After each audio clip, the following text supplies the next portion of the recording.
Hello and welcome to Dice Masters United. I'm Spug. I'm Ben. I'm James. And I'm Peter. Coming up in this episode. Everyone loves a great combo, but not all of them work as well as we hoped. We talk about some that we never quite managed to get off the ground and lament what went wrong. We all love playing Dice Masters, but sadly not everybody else always wants to play it. So we take a look at some of our favourite other games that help scratch that Dice Masters itch. All that and more in the latest episode of Dice Masters United.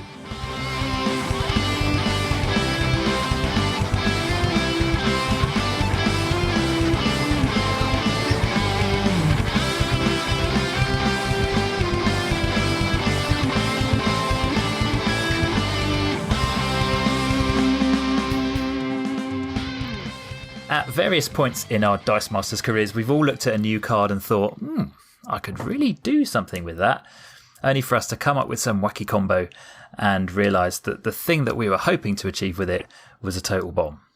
And there are loads of combos in the game that appear to have great potential but fail to live up to the initial hype for whatever particular reason. So we thought we'd shine a light on some of those that we really wanted to get work, but we never quite could.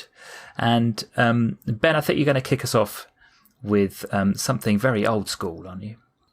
Yeah, so we're going to talk about heroic, everyone's favourite keyword from the UXM set. Kind of gave birth to a whole bunch of kind of design things subsequently, but basically the idea is if you have two heroic things in your field, or you have a heroic thing in your field, you field another heroic thing, they kind of pair up and tag team and do something cool, in air quotes, cool. Yeah. In theory, it was kind of interesting. I bet everyone who kind of saw it tried to play around with it. Yeah. Mainly based on, I think it was the Captain America. When he teamed up with someone, he got +4 attack and +4 defense, and he gave his partner +4/+4, which on the surface looked pretty cool. It did. And it just never had the punch. So a couple of things kind of pair that cap with. There was the Red Hulk, which also gave +3 attack, so you could have theoretically +7 attack on one of your characters, which is pretty cool. You'd have to get like a 5 cost and a 6 cost together lined up. And heroic never worked really because you had to have one of them cycling all the time, and it was a bit weird. Yeah. I also liked it with the She-Hulk, where if they were blocked, you could gain life that way. But the problem with it is you got really big stats, and then they just got blocked by a sidekick, right? Yeah, absolutely. It was in the time of Relentless, so that was kind of a go-to thing. And you also had Professor X Ramp, the old school PXG. Yeah. So you could kind of pull it off, but really over consistent basis, a consistent testing, it just never really worked the way anyone wanted it to, which is why heroic would never saw the light of day. I think the other thing was that they were all pretty expensive, and the ones that weren't expensive, Angel and Storm, weren't brilliant. No, basically everything I think was either 5 or 6, apart from those two that you've just mentioned. So it did make the whole venture extremely expensive. It really just needed a heroic. It just needed Angel to be like make each other unblockable or something. And it would have been like really good. Yeah, it would. Because there was still distraction in the game that meant that people could kind of pull stuff back with masks. It wouldn't have been completely overpowered. No, and Cap wasn't that strong stat wise. It was only like it wasn't over +10 attack. Yeah. If you'd got the combo off. But it was interesting. I think heroics kind of led to a bunch of fun stuff. What's the keyword they have now? Oh, does something. Founder, is it? Founder, Founder's a similar thing, but there's also like Teamwork, is it Team Watch or Teamwork or whatever it was called? Yeah. Team Watch, I think. In AOU, which was interesting as well. And it kind of bred a bunch of things like even the Supreme Intelligence. If you get that out and then you field another Krieg die, then that does something cool. So it's kind of led into that space, which is where this game is interesting. So, I think maybe Dice Masters players fall into two categories: those who have seen heroic and tinkered with it, and those who have seen heroic and just not bothered. I'm afraid I didn't bother. Guess which I'm in. I can hear it in your voice, James. But no, I mean, I remember the first time I saw those cards, I thought, flipping heck, you can get +7 attack. That's insane. You're just going to crush your opponent at one stroke, and then you suddenly realise, no, it just takes a couple of sidekicks and the whole plan is scuppered, or a couple of distraction globals, and that's it. Yeah, and I think stats on board really leads us into our next combo we have here. Spug, doesn't it? Oh, with Super Jimmy and Knowhere. Now, yeah, there's from the there's only one iteration, isn't there, of Jimmy Olsen? I think in the entire game, from the Superman and Wonder Woman set, and Jimmy was a 2-cost who discounted Superman and Supergirl character dice by 2, and then there was also a 6-cost Superman himself that would get a 1 discount for every super friend that was in the field. So you could field a Jimmy who would give a 2 discount, and then he'd also be a super friend, so the Superman you could buy for 3. And then there was a card called Knowhere that said, which was an action die that said you may swap any character die on use pile or field zone for an unpurchased character costing 1 more.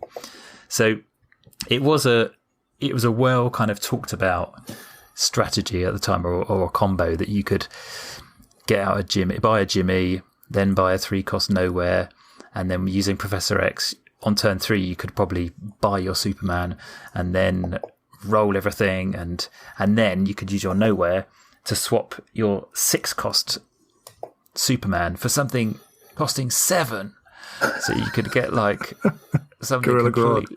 Well, Grodd. it was Grodd. Oh yeah, Grodd was in the game. Yes, he was in the game then. Or the Captain Marvel that does 2 attacks. Another one. Those are the Shadow Mills thoughts. Yeah. Or Tiger Claw, who was really cool. He was a 7-cost Turtles character who did. Yeah, one field to deal 3 damage. Yeah, he was really cool.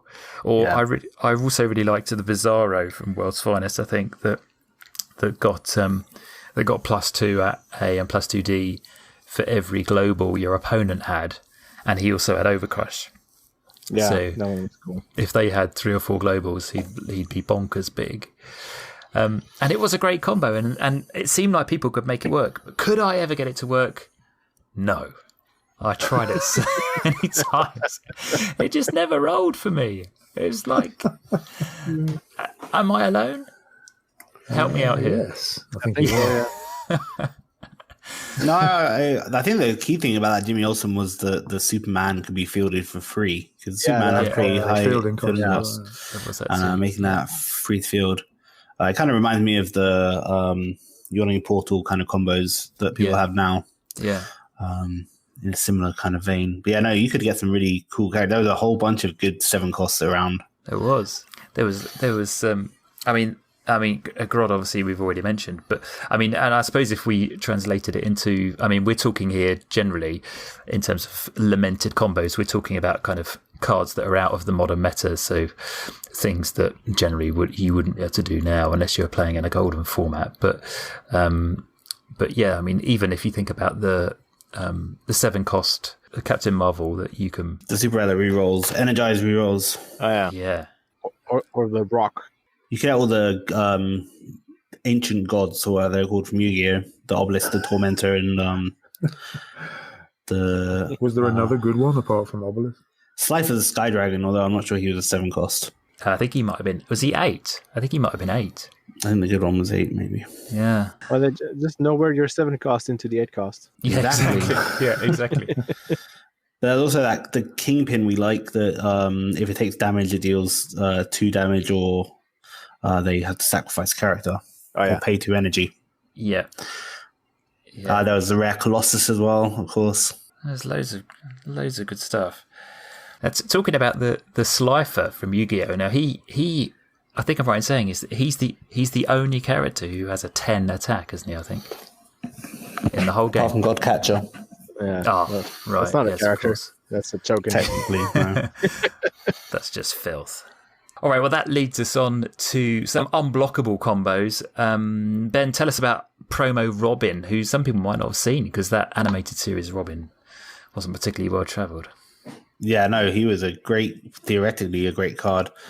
So he was, while Batman is active, Robin is unblockable, which is pretty good because Robin has 2, 3, 4 stats attack-wise.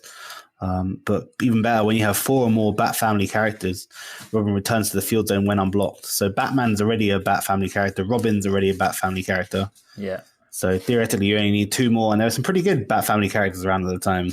There was like Oracle and the Batwoman and Alfred. Yeah.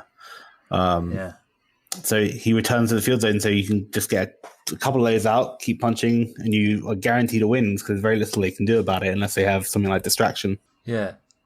It is really cool on paper, but I think I always found that getting 4 out, I don't know, it just always took a bit too long. Like, I think the main problem was the Batman. Batman also cost at least 4. There was the other promo Batman, which is kind of cool. That was the cheapest Batman, and this Robin also costs 4.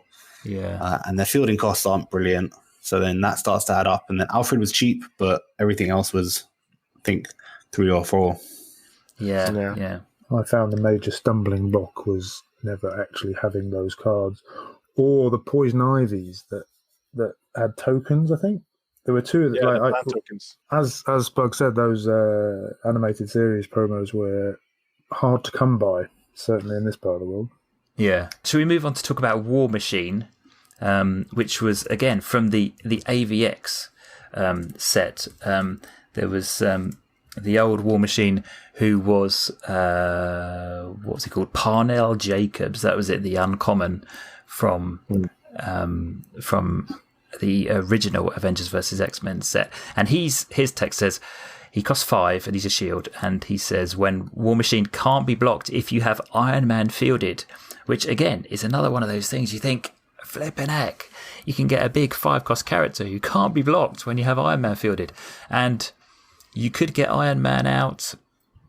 Even in AVX, there was a 4-cost Iron Man. And then later on, Age of Ultron bought us a blank 3-cost Iron Man, which may actually be the best Iron Man there's been so far. I'm not sure. Is that heretical to say that? Well, I did like the other one that had the Villain Maker Global on it. Tin Head. Tin Head, yeah. But mostly for the Global. yeah, not because of anything he did.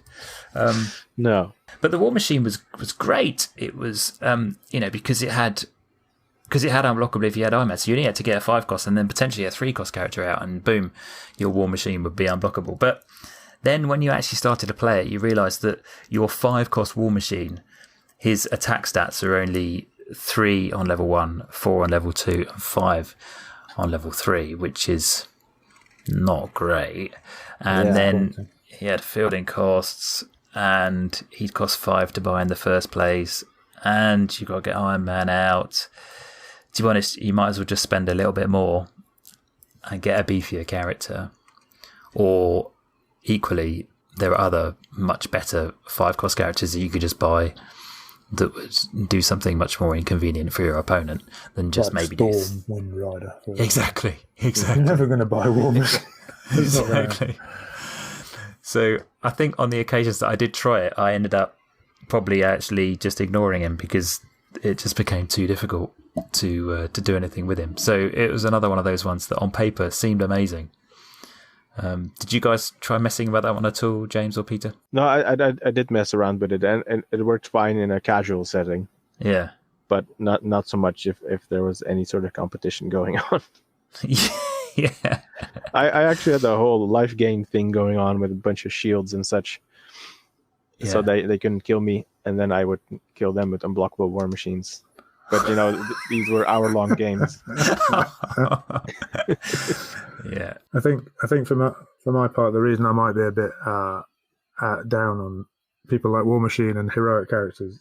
Heroic was UXM though, but the early sets I never drafted, and I just picked up singles from Cool Stuff Inc. and Big Orbit cards. Oh, right, and when you get singles, you don't. I don't collect for completion in any sense, so I just picked up sort of decent cards, and funnily enough, War Machine and Heroic were not amongst them. You've missed out. You've missed out there, James. They were. I'll live. They were. Yeah, I got War Machine as a single. I thought it was interesting. As No a song. way. It was super cheap. It was like 10 cents. Oh, okay. Fair enough. While we're on the subject of War Machine, should we talk about Giant Spider? Who wants to tell us about that? Now we're talking about the proper decent War Machine from Iron Man War Machine. Tell us what they do. And tell us how the combo works, James. Ooh, I've actually got his text in front of me. Is it? It's Rhodey, isn't it? Yeah. He's a 4-cost shield, and it says he's got fast. And when War Machine KOs an opposing character die with combat damage, deal 2 damage to your opponent. My idea was because knocking out one opponent, that's quite good. But what you really want to do is knock out a bunch of sidekicks at the same time. Yeah. But how do you engineer the situation such that your opponent conveniently blocks your Rhodey War Machine with as many sidekicks as possible? Yeah. So then you need a character which sucks in those sidekicks. And is it Giant Spider Uncommon? I'm gonna have to Google it. Hang on. Yeah, it is. Giant Spider Uncommon from Fair and Under Siege says when Giant Spider attacks, all NPC, so sidekick dice must block Giant Spider if able. Perfect. So he's a 2-cost. That's and it's got the force block global, which is quite handy for using War Machine generally. So you get your nice cheap Giant Spider, and then attack with that, and then you have War Machine in your use pile, and you get a die like Misdirection or Polymorph or Mutation, which you can use to swap the character which is in the field with the character which is in your use pile, and you can do that in the attack step after blockers have been assigned. So you attack with the Giant Spider, they have to block with all the sidekicks. Then in the second global window, after blockers are assigned, you swap Spider for War Machine, knock out all their sidekicks, and do loads of direct damage. Brilliant. Brilliant. I may have pulled that off once, possibly. It just eluded me. There were too many moving parts. It seemed like it seems like it should be quite easy to get to work. So it was probably, as with Super Jimmy, it was probably just my incompetence, but I couldn't do it. It was good though. I recommend it. Are you accusing me of incompetence on the Super Jimmy front, James? Obliquely, yes. How very dare you? Well, we did have to sort of retire you from the end segments, the intro and outro for a week due to issues. I deny all the allegations of whatever they are. All right, so that was Giant Spider. Should we move on to Uncommon Ultron Drone and Overcrush? Peter, do you want to talk about that? Yes. So the Uncommon Ultron Drone, his text says that he captures any characters that are blocking him, and then he will also deal damage to the opponent equal to the fielding costs on the captured characters. So one thing you want to do is give him Overcrush, because Overcrush will deal all the damage to your opponent if the blockers are removed somehow, which they will be if they are captured. Yeah. So if you give him Overcrush, he will just deal his full damage to the opponent plus some bonus damage if there's some fielding costs on the stuff he captures. But it does have some moving parts. You need an action die to give him Overcrush, and you need to force some blockers. He does have a force block global as well, but it's 2 fists. So it's all right if you just want one thing to block him, but if you want multiple things to block him, that gets really expensive. Yeah. So yeah, I messed around with it, but it never really worked for me because his attack stats are not that great. So you'd need a pump as well, and then just get very energy intensive. Yeah, his fielding costs were kind of just really detrimental, the Ultron Baron. That also, yeah. Oh, yeah, because it's 0-1-2, isn't it? And it's the 2 is a bit... Yeah, if you roll the 2... it's it was just tempting, because you had that global, it was tempting to use that global, and it wasn't particularly efficient. So you kind of wanted another force block global in with him. Then you sort of felt like, why am I putting 2 force block globals in? It's a bit stupid. Yeah. He was pretty cool in draft, though. I think him along with the Ultron, because the Ultron did stuff to damage if you captured stuff as well, right? Oh yeah. Yes, he did. Zach did it too. So whenever you captured someone, they both the Giant Spider and the Ultron Drone combos kind of remind me of. I think they kind of both led into what was the Adam Warlock Knowhere, Madame Web combo, which actually saw pretty decent play. They were kind of just prototypes for that. Oh right, yeah. When you use Madame Web to attract everything Force to block her, blocks. and then you swap it in for Adam Warlock, who then sends everything back to its card or something, doesn't it? Yeah, definitely. There's definitely a theme of kind of messing with the swapping stuff in unexpectedly in a lot of these combos. Yeah, and getting that to line up is really difficult. It certainly is. It is. I mean, I feel as if it was still if the Ultron Drone thing was still available in Modern, we had the Jerry Lawler global that enabled you to double the attack of blocked characters. That would kind of give it a bit more oomph, wouldn't it? That might be a thing in Golden, huh? Yeah. Yeah, I mean the terrible thing about that is, Ultron Drone has a global on it, so it'll never be banned from global escalation. Yes. Dun, dun, dun.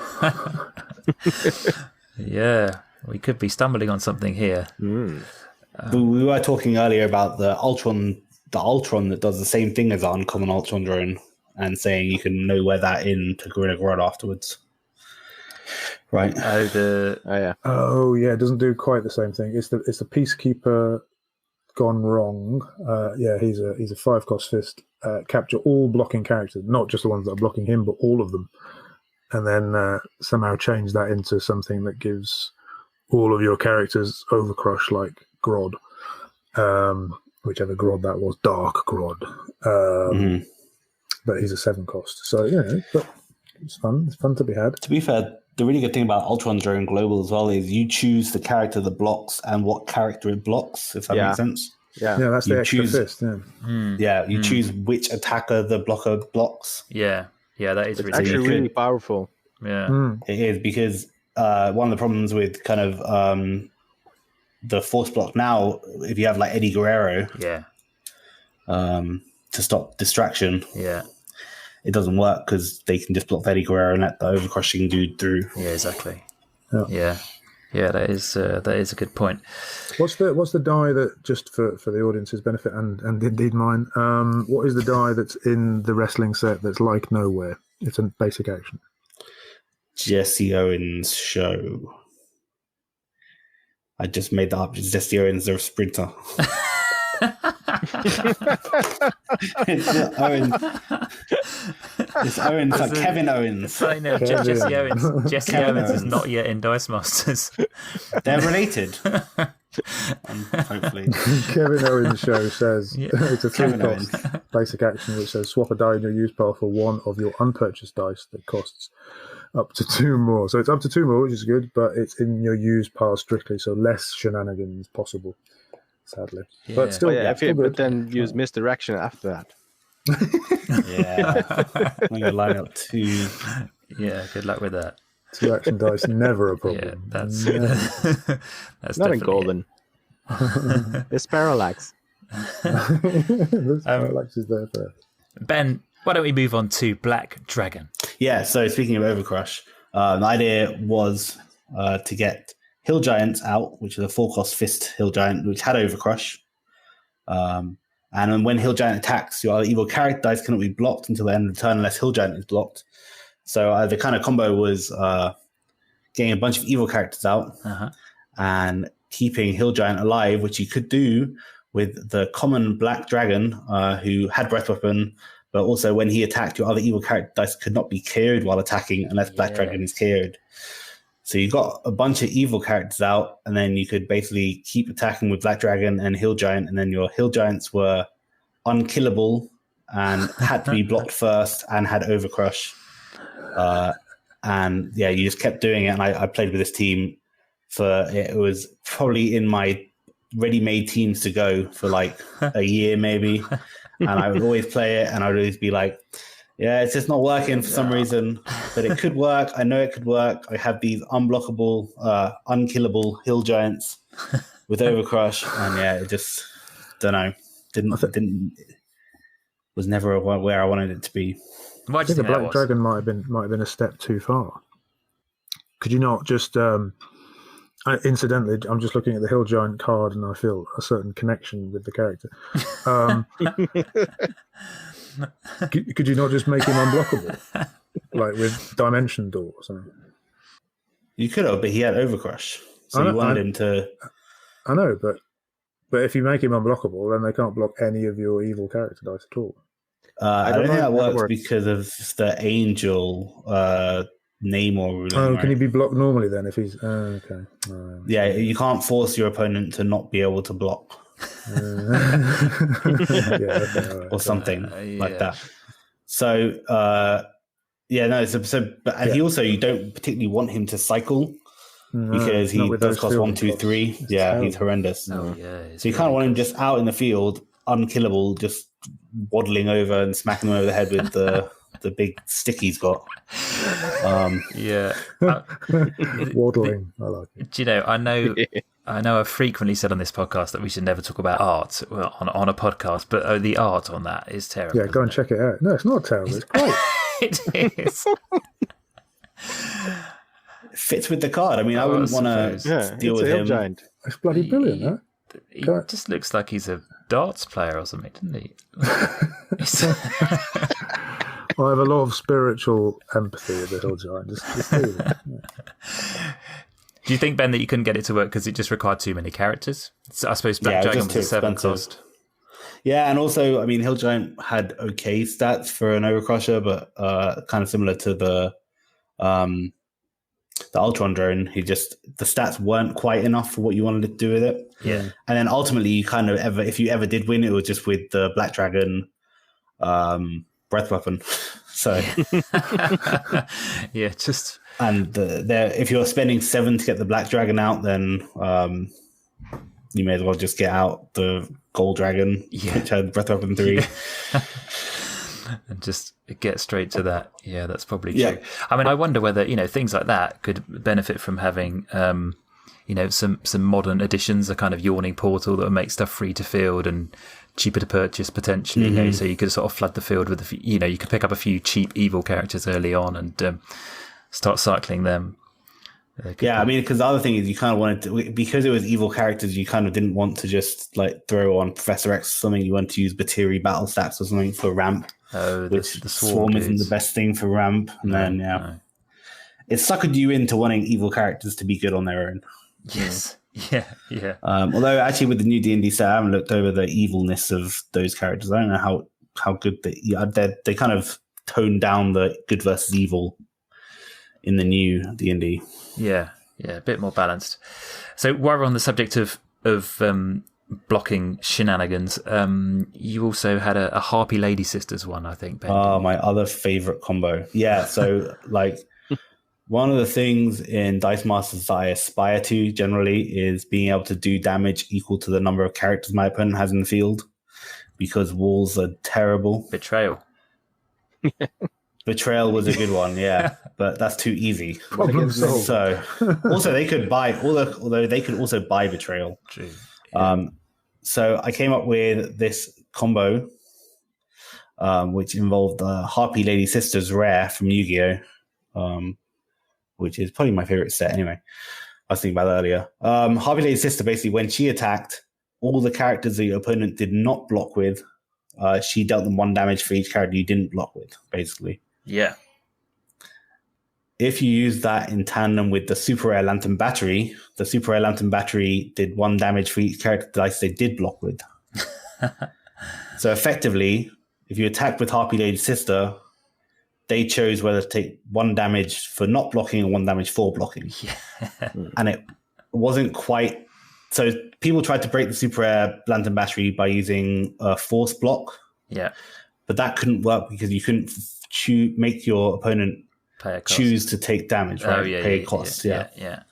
But this wasn't, because either way they were choosing to take a damage. So it got around it, and it was in my head super good, and it was okay, sort of.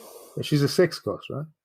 She's a 6 cost, and Lantern Battery is only a 4 cost, so it's not that much. No. She had okay stats as well. In the days of Professor X. Yeah, so in theory, you basically, if your opponent got enough characters out in the field, you could just kill them with the number of characters they had out. But it just wasn't as good a Betrayal, I suppose, and Betrayal wasn't that good. It was just hard to make your opponent have that many characters. Yeah, just not cooperating. That's the problem. Yeah. But also at the time, because Professor X Global was so prevalent, there was not necessarily a need to have that many characters out in the field. No. And if they were having lots of characters out in the field, it's probably because they had Bard. Yeah. So that was also a pain. Yeah. So yeah, this is an aspiration of mine that's never come to fruition with combos. One day, Ben, it'll happen. One day. Use Danger Room with the Lantern Ring. That's what I want. But like, I want my direct damage style to just do lots of big chunks of damage, not just pingy little things. Yeah. Yeah. To be fair, if there's one thing you moan about more than anything else, it's pinging damage, isn't it? I think. I hate it. Yeah. So if you're going to ping someone, ping them for real. Yeah. Imagine properly. Imagine they had 20 characters out, and then you attack with Harpie Lady's sister, and then just sat there smugly while they chose how they took 20 damage. Come on, that was so good. Yeah, I think you'd need to employ some sort of Jedi mind trick to get them to. Yeah, maybe with something like Instant War. With Instant War, maybe it'd be better. To get them you can sort of do similar things with Bobby Heenan as well now, right? Yeah. This is true. All right, shall we move on to a bit of direct damage while we're kind of touching on that subject? James, tell us about Uncommon Firefly. Oh, blimey, this is not a particularly great combo, but this is the only one I could think of when I was required to think of combos that I couldn't make work, because I generally don't. I'm not much of a brewer, let's be honest. I tend to nick existing teams and tinker with them, and sort of, I'm a bit spiky, and so I don't brew that much. But I did some stuff, especially when I was playing with Zach, and I don't know if I played this one very much, but I was trying to get this Uncommon Firefly team to work. And Uncommon Firefly says something along the lines of, when Firefly is KO'd, deal 2 damage to your opponent if you have any bolt energy in your reserve pool. And I thought that would be this was around the time of X-Men First Class that I started playing with this. This is from Batman, and I thought it would be good because when KO'd is difficult to do anything about. And there was a you know what the other part of this puzzle was? Okay, so there was Basorbing Man who doubled when KO stuff, and he was maybe a 3 cost instead of the 4 cost that did the when fielded. Yeah. So if you could get those out. And that doubling is always good, right? So you've got a couple of Fireflies, and you can knock them out using a Golem, for example, and that's 4 damage. And if you have Absorbing Man out, that's 8 damage, which is hard damage to stop. Well, Bishop notwithstanding, but it's difficult to stop when KO'd attacks. And then I thought, well, what if I could get what's her name? Oh, it's Polaris. Polaris. I think it's Rare Polaris from XFM. X-Men First Class, XFC, sorry. And she says, she resurrects people, basically. If your characters get knocked out while she's active, then you can pay a shield, I think, and bring them back to the field zone. And so you could do it again. So you could do it twice. So you could get to Fireflies and knock them out and do 4, which is double to 8 with Absorbing Man, then bring them back by paying 2 shields maybe, and then do it again, and you could do 16 damage, and that would be super cool. And it would, if it ever worked. Obviously, it's hugely energy intensive because you have to pay for Polaris's ability. Yeah. And Firefly's not got the best fielding cost himself. He's a 1/1/2. Fielding costs are that they spoil everything, don't they? They just ruin it all. And you need to get those 2 and Absorbing Man and her in the field all at the same time. She's got awful fielding cost as well. and then and the worst thing really is that you're doing 16 damage, which is clearly not 20. Yes. And in doing so, you're destroying your field. It's really upsetting. It doesn't quite work, but I don't know. Maybe again with Yawning Portal, maybe get rid of those horrible fielding costs. Maybe there is something there. Could be fun. Please, somebody revisit it. Revisited and make a video about it, and I will watch. Put a plea out to the listeners. Please, can you make James's combo work? Yes, please. It's a precious thing, and if it would fly, then it would make him very happy. We need to talk about Thousand Island Dragon as well, don't we? Well, kind of moving on to the subject of kind of KOing stuff. Who wants to tell us about Thousand Island Dragon with other dragon shenanigans? Peter. Yes. The Thousand Dragon has this interesting ability called Fusion, where you get to KO 2 different characters of a certain affiliation, which I do not know the name of. But there's only 2 characters that have that affiliation, which are Time Wizard and Baby Dragon. And you would get them both out into the field, and then you could move them to your prep area, and then that would allow you to buy the Thousand Dragon for free, and also move it to your prep. And so you get this huge statted dragon for free, and prep it for the next turn. So that was pretty cool. But I only managed to make it work in draft. But it was amazing. This is a miracle in itself. So, it was amazing when it worked, though. Wait a minute. So you couldn't get it to work in constructed, but you made it work in draft. How on earth did you manage that? Well, the thing is, in draft, you're not tied to the dice limit on your cards. So, because all the Thousand Dragons have a max of 1. But I managed to draft 2,000 dragons. And the Time Wizard and the Baby Dragon, but I could only get the more expensive Baby Dragon, so it was a little hard to pull off. But once you get the Time Wizard, when you field it, you get to prep 2 dice for 2 sidekicks from your use pile, so that would give you a bit of ramp, and then you get the Baby Dragon out, and then you get KO them, and they get the Thousand Dragon, and then the next turn you could do it again. And get 2,000 dragons. And it was so cool when it worked. So you did actually manage to pull it off, though. So, arguably this shouldn't be on the list because you managed to do it. I didn't manage to pull it off, though, if that's any consolation. But it was one of my most glorious draft moments when I got the 2,000 dragons out. So Peter just used this as a chance to brag about the combos he did. I see. Yeah, I didn't put this on the list. I set him up. This was I couldn't get this to work, but I thought Peter would be better talking about it. Yeah, you line them up, James, and Peter will knock them out of the park. That seems to be the way. All right, shall we round off with Super Rare Hulk, Ben? Do you want to tell us a bit about that idea? My favourite combo that would never work, yes. So Super Rare Hulk, I'll read it because it's pretty astonishing. So, Hulk Warbound has Aftershock, and all players move all dice from their prep area to their use pile. So this kind of actually it brings back all the misdirection shenanigans we were talking about earlier. Yeah. So, if you could get your opponent to block Hulk and KO him, all the character dice that you KO'd and your Hulk would move from the prep area to the use pile. Right. Okay. So you did that by giving your Super Rare Hulk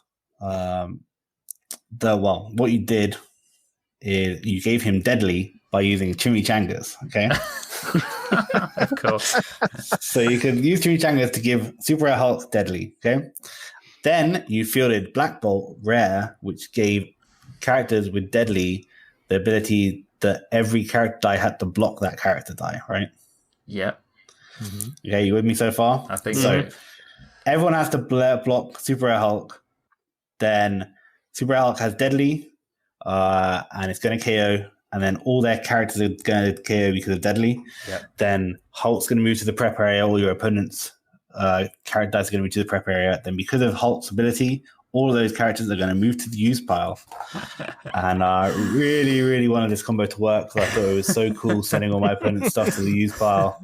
and it did not work because Super Rare Hulk cost 8. And had 9 defense. Well, there's your problem. Yeah. So you had to have your opponent with a field of 9, which kind of happens sometimes. Yeah, I don't know. I do know why this didn't work, but it could have worked. Then also you could do the same thing with like Thousand Dragon Super Rare that we were just talking about, and just force everything to block him, and then everything that he KOs goes to the use pile anyway. Yeah. So this was just a convoluted way of doing that, but it was a combo that I wanted to work and I could not get to work. I guess that's weird actually, isn't it? Because that particular version of Hulk is unusual in that it has 7, 8, 9 defense, whereas most of the other Hulks have lower defense, don't they? Like sort of 5, 7. He was a 8, beefy dude. So it's kind of annoying that they gave him the aftershock ability that only triggers when he gets knocked out, but it's actually harder to KO him. Yeah, it was also annoying they made him an 8 cost. And the super rare. Yeah. And the super rare. But he was an amazing Spider-Man, so that's the best set of all time. So, what do you expect? What about Confront the Mighty? Could you trigger him and Confront the Mighty these days? You could, because your opponent does that. That's pretty cool. But then you're only like sending 1 dice to the use pile. This sent all their dice to the use pile. I suppose, yeah. If you can get them to block everything. But then that King Black Bolt is worth talking about, though, probably. Yeah, that's fun. It's better with like just regular deadly stuff and just wipe their field. Yeah, the card never quite worked as well as they wanted it to either. What's the text of King Black Bolt say? You may not use... Not King Black Bolt, the rare one. No, sorry, not King Black Bolt, the regular Black Bolt rare. Sorry, yes. Hang on, I've got it. When fielded, target character die you control gets +2 attack. If that character die has deadly, all opposing character dice must block that die if able. I definitely played with that and Chimichangas, and I definitely also didn't get it to work. But I wasn't trying it with Hulk. I didn't have the hubris to try it with Super. I just used Medusa. She already had that's what everyone else did. That's boring though. Super Rare Hulk is the way to go. Boring yet effective. Yeah, you need to do your combos with 8 costs, otherwise they're not worth otherwise bothering. it doesn't count. Yeah, fair enough. All right, well, shall we round it up there? You've heard some of our combos that we trialed and miserably failed to get to pull off. What about some of yours? What combos did you always dream about pulling off but never quite managed to do so? Do let us know by getting in touch with using the instructions at the end of the podcast. Otherwise, we'll move on to the next segment.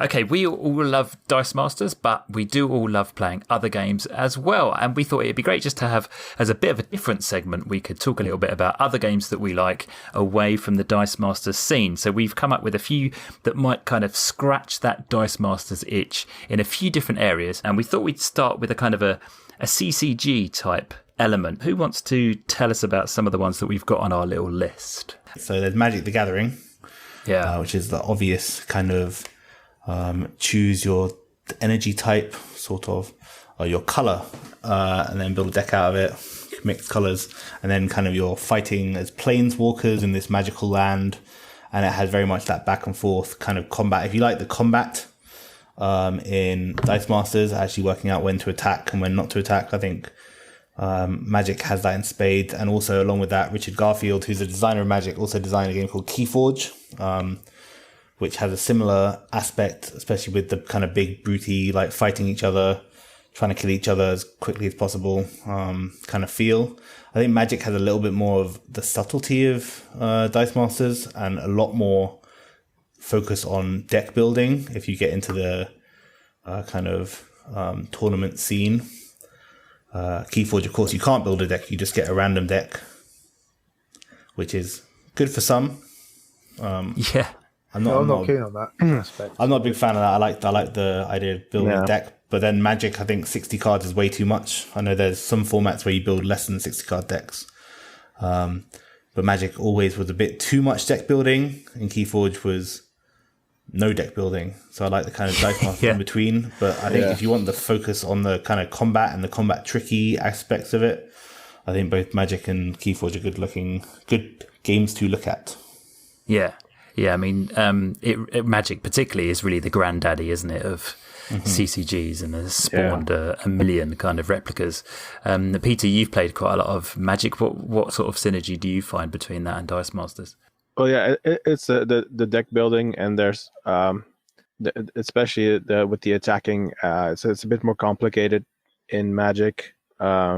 Though in Dice Masters you have globals that can affect combat and the actions that can affect combat, but you can always see it coming.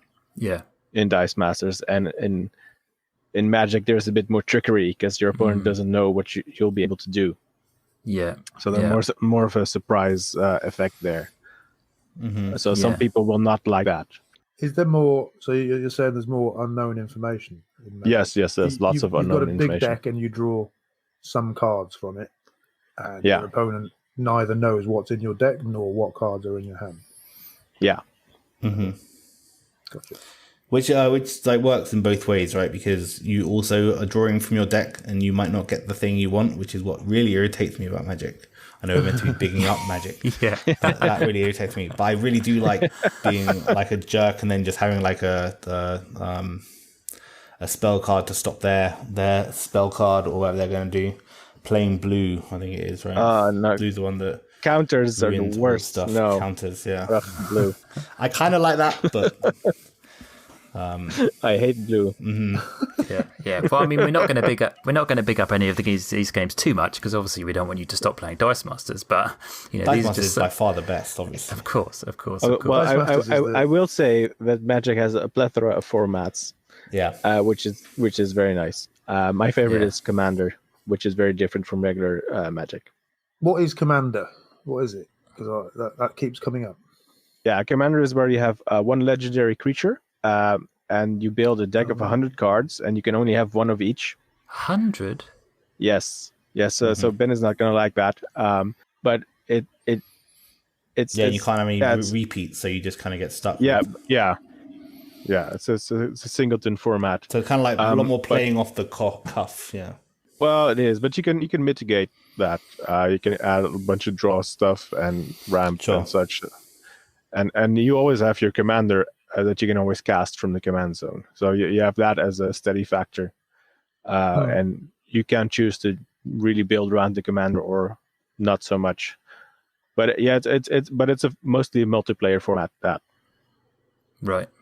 You mean it's more than two players playing in the same game? Oh, I see. Yeah. Okay, so it's not always just a straight kind of one-on-one.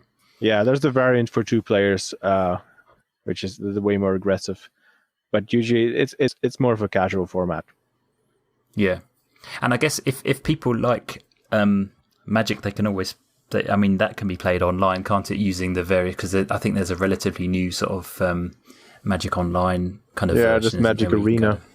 It's a few years older now, but yeah. Buy cards and do that kind of thing.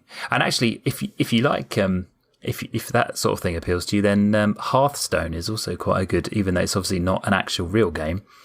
It is a kind of it is a sort of halfway house, it seems, I think, between sort of Magic and Dice Masters, in that it's a deck builder with kind of creatures that cast on the field, but then the attacker chooses which of the defenders creatures that they attack on each turn, or if they just go straight for attacking their opponent.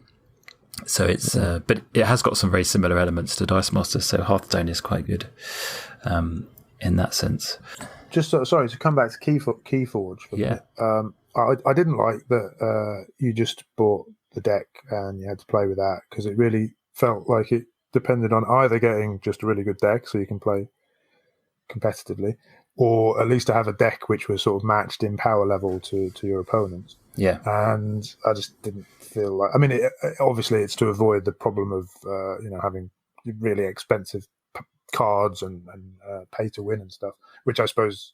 Well, it does and it doesn't, because then people just buy loads of decks until they get really good ones. Yeah. So that I found, when I didn't buy, I have maybe 4 decks or something.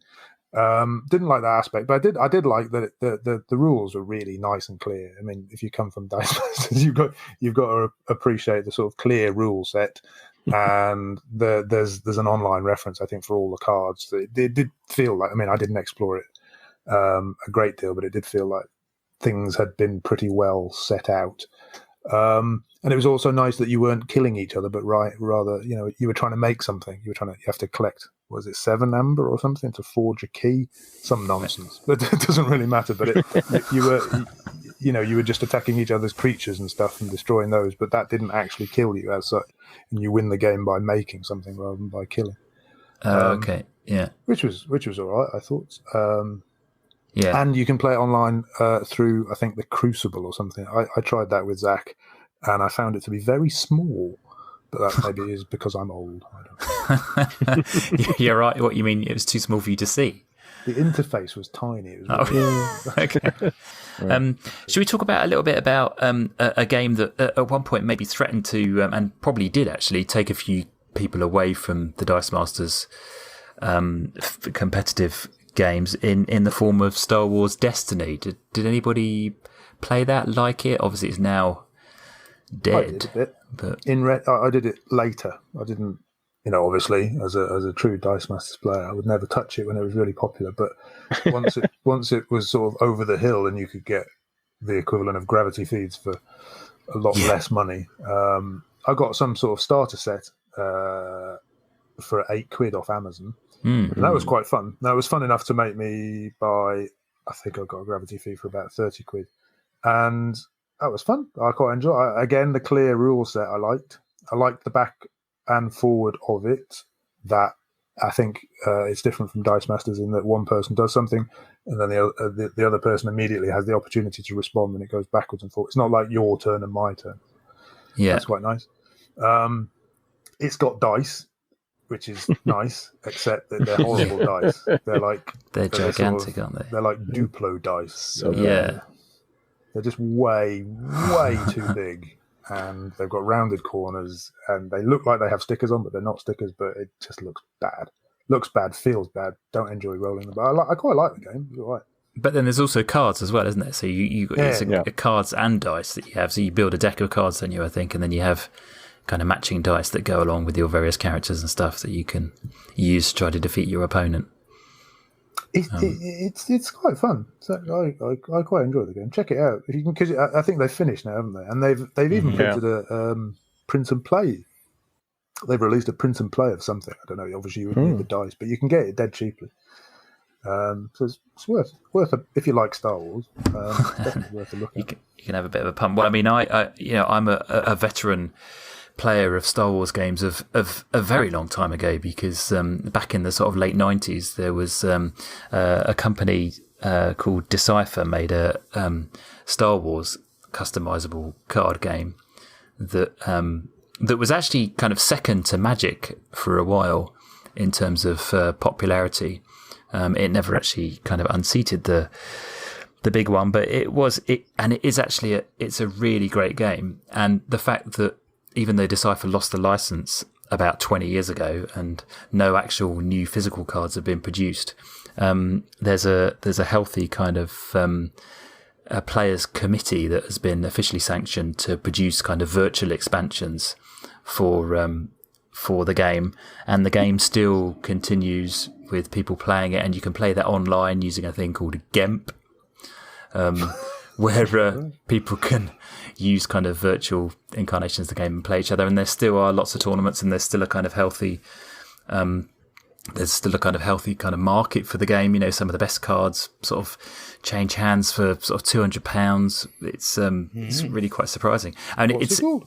So it's just called Star Wars CCG, and the basic premise is it's similar to Dice Masters in the sense that it's two players against each other, and each player builds a deck. One will play the light side and one will play the dark side. It's really elegant in the sense that the only thing you need to play the game are the cards. You don't need any other kind of other scorers or anything. And the fact that 20 years on it's still going just shows what a great game it was. And even though it is a CCG and you have a 60 card deck, I would say that 9 times out of 10 the more skillful player will win, because it's very strategic.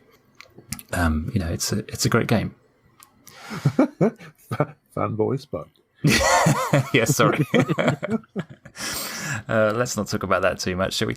Should we get back to the subject of dice? What other kind of dice games do people recommend that might help scratch that Dice Masters itch? Ben, what can you suggest? I think probably the obvious one is Quarriors, which was Eric Lang and Mike Elliott, the designers of Dice Masters and Quarriors. Their kind of first entry into this kind of dice building mechanism, and it's very, very similar to Dice Masters, although it's multiplayer. Yeah, and you kind of auto attack. It's not really like you attack by choice. Just if you have a character out, they do a wide sweep of attack everyone. And then if they survive to your next turn without being attacked and killing them, then you get some points. It's kind of manipulating your bag more than focusing on a field. It's a good game. It has a lot of expansions, which all start with weird Q. Oh, really? Yeah, like Quartifax is one of them. They all start with QU. So yeah, that's kind of a strange name and mechanic, but it's an okay game. There's a good app version of it. One that I probably my favorite game to play if I just want to roll a bunch of dice is probably Waggle Dance. It's a worker placement game, so you put out. So at the start of your turn or the round, you roll some dice, and the dice are your bees, and they're numbered 1 to 6, like in Dice Masters. And you kind of use those numbers and you place them on worker placement spaces to get more B dice. And you can get like a bunch of dice in your hand. So like you can roll 20 dice, which is part of the best. One of the reasons I like Dice Masters so much is you can roll like 20 dice at once. So this lets you do that. How big are the dice? About Dice Masters size dice. Good, that's really perfect size. They're really nice sized dice as well. Yeah, it's a really good game. Mike Nudd's a cool designer. He designed, I'm not going to speak out of turn, he's designed a few other games that have been rated highly. And Waggle Dance is a really good game. You should check it out. I don't think it got a lot of attention outside of the UK.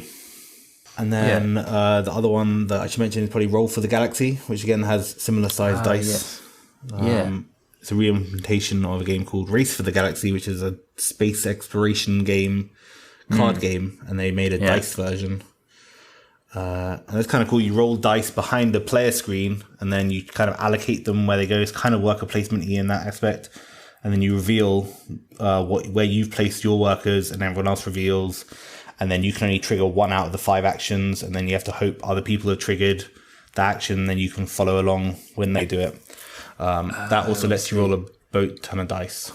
Oh, I think I've played what's the original? Yeah, Race for the Galaxy. Race for the Galaxy. Yeah, okay, I think I might have played. Yeah, Roll for the Galaxy. That's a really cool space game by. Well, that's a similar mechanic, isn't it? In the sense of if one person in the original Race for the Galaxy, I think everyone's saying that if one person does a roll, then other people can follow it.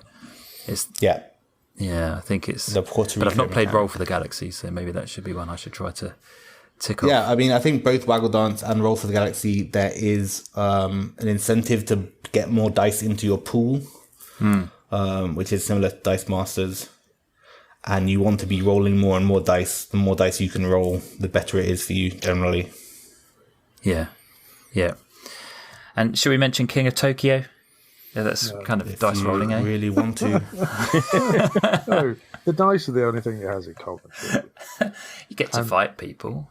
Well, I mean, it has the Yahtzee mechanic, right? The re-rolling, the choice of re-rolling. If you like. Oh, that's true. For some reason, the bit about Dice Masters you like is rolling your dice, looking at what you don't want, and then re-rolling them. And that choice, to me, that choice is like bit of Dice Masters. Yeah, for some reason, that is the worst part of Dice Masters because you like sit there for ages thinking about like, oh, I better re-roll that sidekick. But if I don't re-roll that sidekick, and then if I roll that character, I'm not gonna be able to field it. And then you sit there for like a minute thinking about what you're gonna do, and then you roll them, and you roll the exact same thing. Yep, that definitely always happens. Yeah, always happens. Okay, cool. We've got a few kind of deck building games as well, haven't we? That kind of have that kind of. I mean, I guess Dice Masters is what they call a dice building game, but sort of deck building where you kind of build a deck of cards that you would use during the game. Peter, you are a Star Realms fan, are you not? Do you want to talk about that? Yes, both Star Realms and Hero Realms. Hero Realms is sort of the fantasy version of Star Realms. It's also slightly different. I have all the expansions. Yeah, it's loads of fun. And you can play with 2 players. You can also play with more players. And there's a shared shop in the middle that all players can purchase from. Mm-hmm. And there's lots of synergies for certain factions and such. And it's just lots of fun to play around with. And Hero Realms also has a co-op campaign expansion that is also lots of fun to play. And you can pick it up pretty cheaply, can't you? I think it's not an expensive game to get into. Yeah, I think it's €16. It is if you get as much as Peter has. Well, my collection. You buy is, 35 expansions. Yeah, there are a lot of expansions. It's the base game is just one stack of cards. You said earlier about the Star Wars CCG. Yeah. Spoke that you liked that it was just like the simplicity of it being one. I really like when you can get a really good game out of one pile of cards and no access to a life counter maybe. But it's just that's really nice. And I really like the factions as well that Peter mentioned because there's green, which is quite aggressive, and the blue, blobs. which is life game, and the blobs, blob wheel. My daughter loves the blobs, and the red one lets you thin your deck, right? It lets you discard stuff. Yeah, it's also quite aggressive. Stuff. And the yellow messes with your opponent and makes them discard cards. And I think yellow is more the life gain faction, isn't it? I think in the original, the blue is the life game. Yeah. I think in Hero Realms it's quite different. I get confused about how it lines up. Oh, okay. Yeah. There's also a Cthulhu version as well, in case you feel like doing that. I don't have that version. Cthulhu Realms. You need to chase that. And actually, some of those things you mentioned there, there's some really excellent synergy with some of the basic ideas in Dice Masters, in terms of bag thinning and churn and life, even life gain. Playing, I think any classic deck builder like Dominion as well has this. You'll quickly get better at your kind of dice bag manipulation. You think about the way kind of the cards work in Star Realms or Hero Realms or Dominion, which is kind of the granddaddy of all deck building games. If you pay attention to how you play that game, you can actually learn quite a lot of tips about how to, like, when to buy cards, when to play cards that cycle your deck, when to play cards that start attacking stuff, and you kind of get the same feeling with Dice Masters, like when to purchase, when to roll for characters, etc., etc. And actually, I think not a million miles away, although it's much more simplistic. I think I don't know if any of you guys have played the DC deck building game, which is it's pretty random, much simpler, isn't it? Yeah, very light. But it is good fun if you fancy. I mean, it's basically just a classic. You start with some basic cards and you recruit more heroes. And where is the pile of cards you buy? Because in Star Realms, it's kind of like that conveyor belt mechanic. So if you buy a card, they all come out randomly, and there's a set of 5 to choose from, and you buy one, and the conveyor belt moves along. And in Dominion, there's like set stacks that are already on the table, kind of like Dice Masters. Yeah. Where are they in DC Deck Builder? The DC Deck Builder just has kind of a market that you turn over the cards from every time one gets taken. So I think it's 5 or 6 in the middle. I can't remember. And so there's a lot of luck involved because if something good comes up just immediately when it's your turn, then you can buy a great card, but it might you might have a pretty lame choice at other times. But if you fancy something that scratches a superhero itch and you want to kind of build some decks, then the DC Deck Builder is fun. And actually, I picked up a copy for £10 from TK Maxx of all. Is it competitive? Yes, it is. Yeah, so you are. There is a kind of a supervillain that you're trying to defeat, and there's normally, I think, half a dozen of them, and you defeat one, and the next one is turned over. And but at the end of the game, each player adds up the kind of victory points they've got based on the cards they've bought and the villains they've defeated. Okay, so it's not really it's it's like because there's legendary deck building game as well, which is the Marvel version, which I didn't really like because it's competitive, but only in the you see who did the best, not in like you're attacking each other. It's cooperative and competitive, isn't it? That James, have you played Legendary? I played it only once, so I can't really give a sort of insightful opinion on it. But it didn't stir me. I mean, I'm a big Marvel fan, and I was sort of went into it thinking that I would like it, but it didn't grab me, shall we say? I did play VS System, which is something somewhat similar, if I recall. That's DC deck building. That's what the DC deck building thing is. Is it? Okay, all right. System, I enjoyed that a little bit more. But no, and a lot of games like that I expect to like. This is why, like, Dice Masters is the Goldilocks of games, isn't it? Because it's got all of these things. It's got the. I mean, for people who like the collectible element, that's not really my thing. But it's got that. It's got dice. It's got deck building. It's got engine building, which we might come to, and it's got the themes. And I love Marvel, and I'm okay with DC. I really like superheroes. I'm mad for it, but I don't know another really good superhero themed game which has grabbed me in any way. I haven't played Marvel Champions, but I thought I would love it. It just seems perfect for me. And I watched a video about it, and I was like, nope, I don't want to do that. Yeah, so, I played it. I was bored. Well, yeah, I mean, I think it's difficult because I really, really, really, really, really hate cooperative games.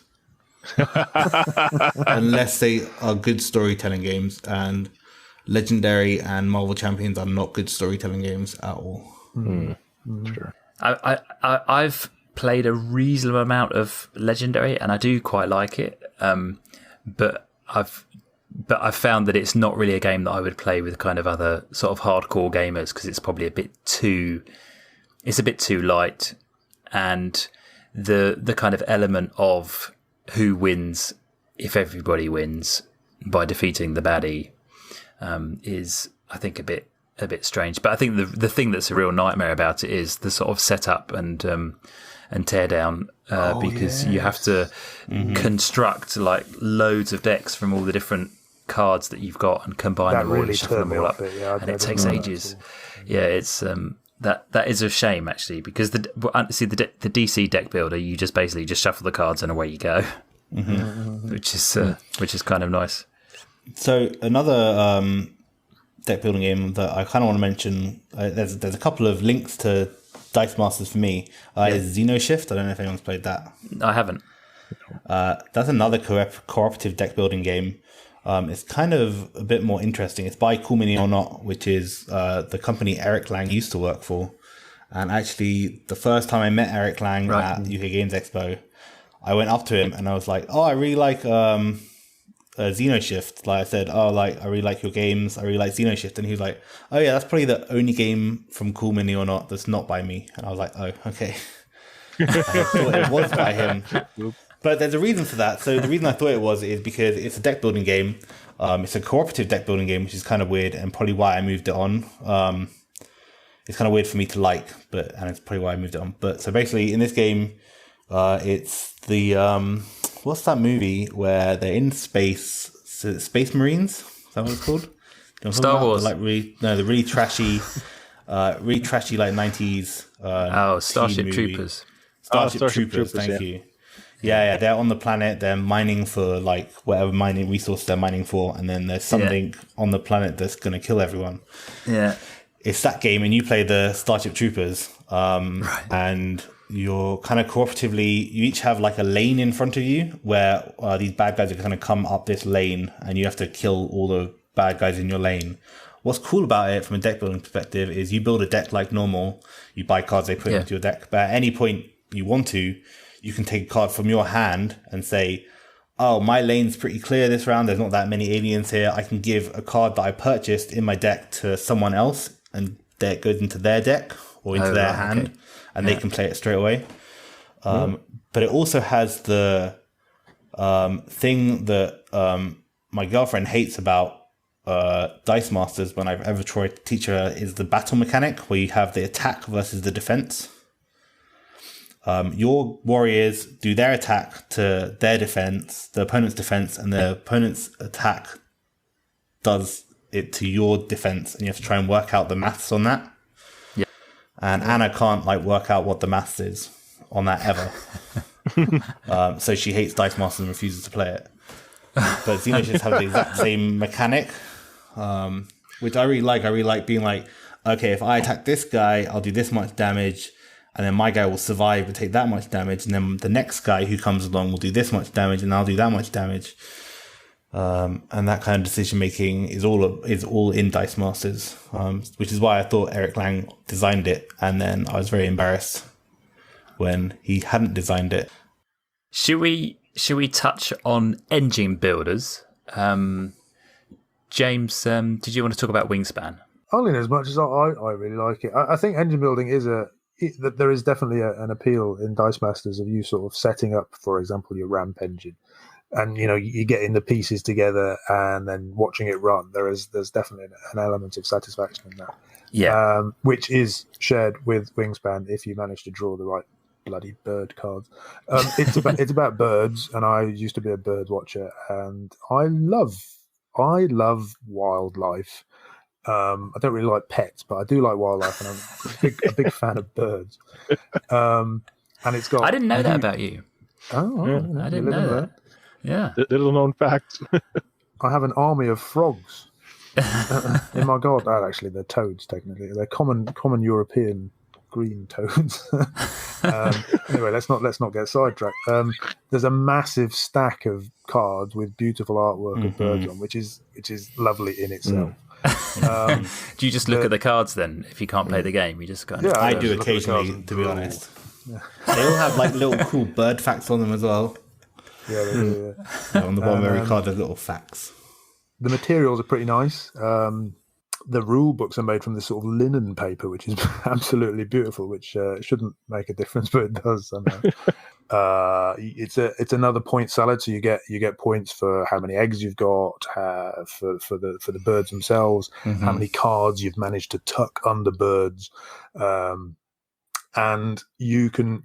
I've never actually successfully done it, but apparently you can build engines which you basically just tuck and tuck and tuck and tuck cards. So you take cards from the deck and you put them under your birds, and at the end of the game you count how many of those tucked cards you have. And I've managed to do maybe 10 in a game, 15, 20 max maybe.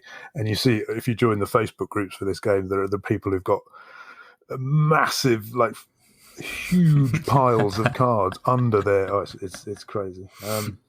Anyway, I like it. I do enjoy that. So both the birds, the theme, and the quality of the components, and the engine building nature of it, really good. You thoroughly recommend it. Yeah, no, that's good. I really like it, and it plays in under an hour. And the setup isn't much either. It's really good.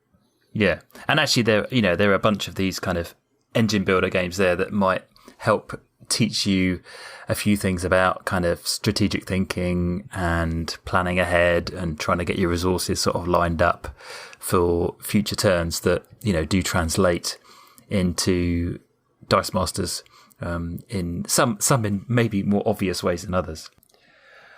All right, well, we've come up with quite a few recommendations for different things that you might like to have a go at. Some easier to get than others, but hopefully that will give you a few ideas for some other games that you might like to play if you need to scratch your Dice Masters itch. Can I just say that if there is a itch that I never really want to scratch, it's missing my dice repeatedly.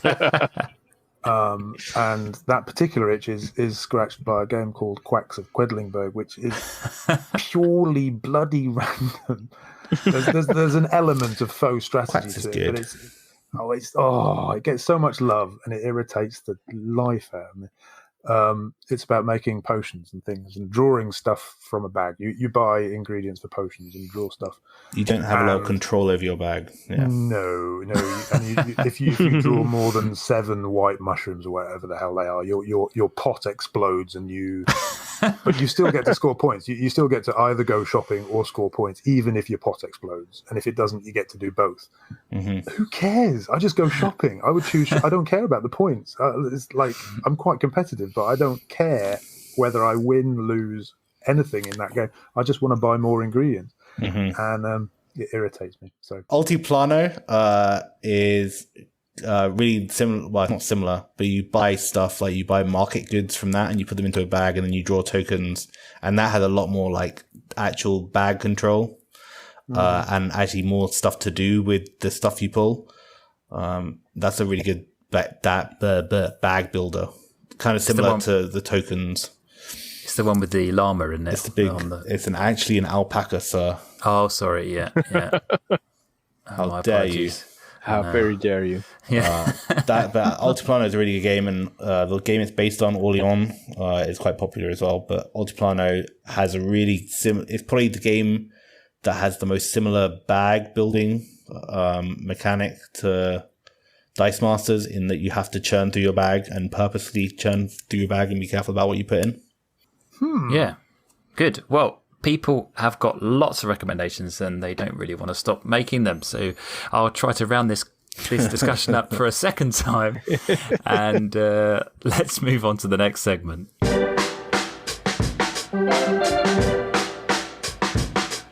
All right, so James and Spug here just to round things off with this particular episode. And while we're here, we realised that in the last segment, we overlooked one game that's a particular favourite of us while James was doing a bit of post-production stuff. So we thought we want to mention Castles of Burgundy, which is a Steffenfeld classic. James, why should people play this and how does it help scratch the Dice Master's itch?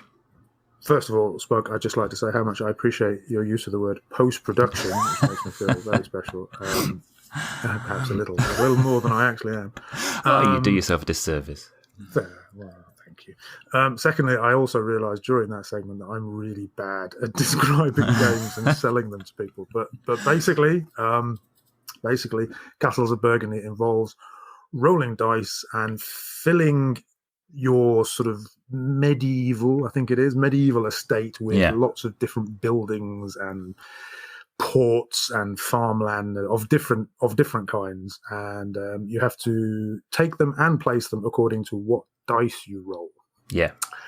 And so a huge part of the game is about optimizing your ability to use whatever dice rolls you get without wasting them, which I think has a very clear relationship. It occurred to me while I was playing yesterday. It has a very clear relationship to Dice Masters, because obviously the dice are a bit random, but there are things you can do to mitigate that randomness, and when you play well, you play in such a way that you can make decent use of the most possible eventualities. Yeah.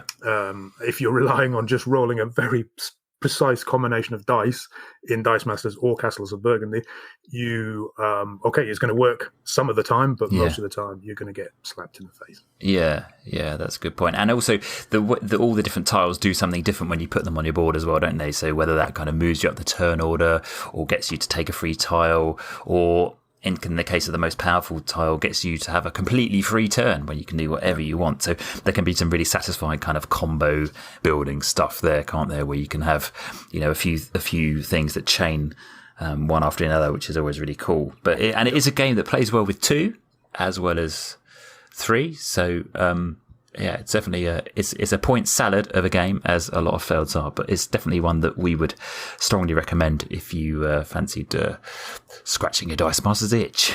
Absolutely. Yeah.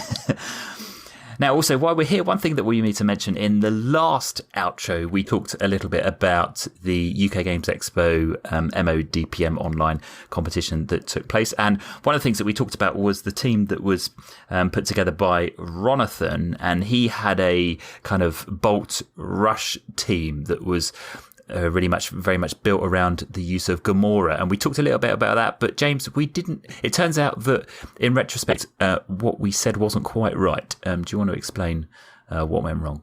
Yeah, okay. So we wouldn't want to leave anyone under any misapprehension. Basically, we said that when you get your rush die, when you draw your rush die, which in this case is Gamora, it checks for triggers, which are in this case bolts, and you draw an extra die based on how many bolts match, how many of the triggers match the required type, which is correct. That's totally correct. We also said that when you draw another Gamora, in this case, when you draw another die bearing the keyword, it checks again both retrospectively what you've already drawn and prospectively if you happen to draw more dice. That is true, but only if the second one is different from the first one. So it would not work with another Gamora. But if you had, I don't know, for example, what's his name, Groot with Rush something else, he absolutely would check retrospectively what's already been drawn and what you subsequently draw. But if you draw a second Gamora, it does nothing at all, because it's kind of like, although of course it's not actually when active because it's not in the field, but it kind of works the same way as a when active trigger in that it doesn't stack. Hopefully that's clear. Sorry for the mistake. I was very much hypnotized by Ronathan's magical dice drawing abilities. It was really something to behold, and he knows about it, and it's clearly no problem, and not no offense meant at all, but we just thought we should clear it up so that everything is absolutely. I mean, he obviously now realizes that he played it incorrectly during the tournament, but there's obviously no suggestion that he did it maliciously or with any kind of bad intent. Obviously the rule had just been misinterpreted and it wasn't really picked up with on the day, but we just wanted to clear that up as we conclude this episode. While we're on the subject of online dice play, James, we've got Dice Fight over the next couple of weeks. What's coming up on the Thursday night online event? So this coming Thursday, which Spug is what date? Is the 10th of September. 10th. I'm not very good at dates. Is Autumn Colours. Yeah. It's an orange event from a competitive level, which means that we'll be using our orange ban list, which means the utter filth is banned. Stuff like Guy-Gone or Godcatcher, stuff like that will be out. But there is still some reasonably competitive stuff in. And the point is that you should have dice which have a background color. I'm not really interested in the design on it, but the background color should be an autumn color. Now, color events are notoriously open to interpretation, so I could be asking for trouble there. But we'll leave it at that. I'll obviously do a blog and release that in a day or two. And for the following week, we have not quite decided, but it will be a green event and something a bit wordy. I think we're going to go for, but we're still working on that one. Sounds good. We'll let you know through the Facebook page, I should say. Indeed, yes. So if you can take part, then it starts at 9 p.m. UK time, 10 p.m. Slovak time, normally over 3 rounds, and all you need is an internet connection and a webcam. And some dice, obviously, but that goes without saying. And while we're on the subject of team building, obviously we mentioned in the first segment today about some of the combos that we tried and failed to get to work. Maybe you've got some combos that you've tried and you've maybe struggled with for many hours trying to get to work, but you never quite managed to do so. Let us know about those. Maybe we can give you a few suggestions on how you might better get it to fly. And equally, if you have any thoughts on some of the ones that we described that we didn't quite manage to get to work, and how maybe now with the benefit of some modern cards, how we might be able to chuck some extra stuff in there to get them to finally work, please send us your suggestions. Also, if you have some great combo ideas, it might also translate into a possible video idea for us. We could maybe even invite you along to play a game that could go up on our YouTube page, or if you're feeling a bit shy, we could do that for you.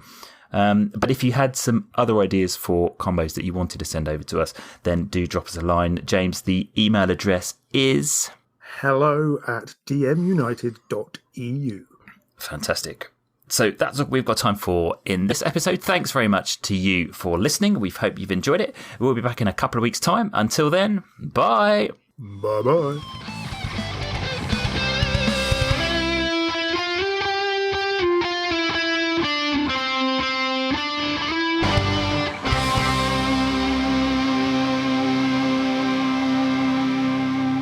Very important. I have many leather-bound books, and my apartment smells of rich mahogany.